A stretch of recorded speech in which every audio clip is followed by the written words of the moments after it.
এই নরপিশাচ, তুই আমার সন্তানদের বুকে কেন গুলি করলি? তিনি কাঁদলেন, কারণ তিনি চেয়েছিলেন ঐক্য। গত ইসলামী আন্দোলন বাংলাদেশের মজলিসে শুরা মিটিং। মোহতারাম আমির হজরত পীর সাহেব হুজুর চরমোনাই লম্বা আলোচনা করলেন।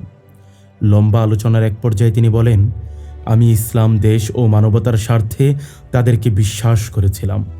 এরপরই তিনি চুপ হয়ে যান। তার দু চোখ বেয়ে অশ্রু ঝরতে থাকে। মোহতারাম আমিরের কান্না বাকিদেরকেও কাঁদায়। ইতিহাস বড় নির্মম। যারা বীজ বনে ফসল কাটে অন্যরা, আর যারা নিঃস্বার্থভাবে উম্মাহের ঐক্যের স্বপ্ন দেখে তাদের চোখে শেষ পর্যন্ত নেমে আসে অশ্রু। পীর সাহেব চরমোনাই কোনো সাধারণ রাজনৈতিক নেতা নন। তিনি ছিলেন আটদলীয় ইসলামী জোটের রূপকার, ঐক্যের স্থপতি, বিশ্বাসের সেতুবন্ধন। যে মানুষটি নিজের দল নয়, পুরো ইসলামী রাজনীতিকে সামনে রেখে এগিয়েছিলেন, আজ তাকেই পরিকল্পিতভাবে গুরুত্বহীন করে তোলা হলো। গত কয়েক মাসে কি হয়নি? বৈঠকের সময় নিয়ে টালবাহানা, সিদ্ধান্তের টেবিলে উপেক্ষা, নামমাত্র কয়েকটি আসন, তাও ইচ্ছাকৃতভাবে অন্যদের সাথে আঘাতে জড়ানো, মিডিয়ায় পরিকল্পিত অপপ্রচার, এনসিপি সহ কয়েকটি দলের সাথে গোপন আতাত, বিএনপির সাথে জাতীয় সরকার গঠনের ঘোষণা, এমনকি ভারতের সাথে গোপন বৈঠকেরও খবর পাওয়া গেল। সবচেয়ে ভয়ানক বিষয় কি জানেন? একটি ইসলামী দলের হাতেই বারবার ইসলাম বিরোধী কার্যক্রমের দাগ জমতে থাকল।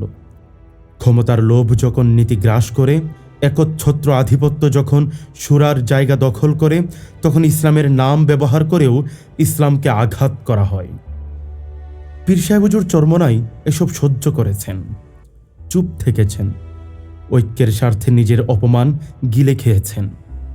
কিন্তু একটা সময় আসে যখন একজন আলেম, একজন দরুদি নেতা, একজন অভিভাবক আর শক্ত থাকতে পারেন না।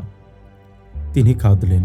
সে কান্না দুর্বলতার নয়, সে কান্না ছিল বিশ্বাস ভঙ্গের, সে কান্না ছিল বিশ্বাসঘাতকতার, সে কান্না ছিল ইসলামী রাজনীতির নৈতিক পতনের, সে কান্না ছিল একজন অভিভাবকের, যিনি দেখেছেন তার সন্তানদেরই কেউ কেউ ক্ষমতার মোহে পথ হারাচ্ছে।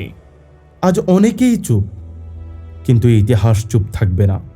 ইতিহাস মনে রাখবে, যখন একচ্ছত্র আধিপত্য ইসলামী ঐক্য ভেঙে দিচ্ছিল, তখন পীর সাহেব চরমোনাই ক্ষমতার নয়, নীতির পক্ষে দাঁড়িয়েছিলেন।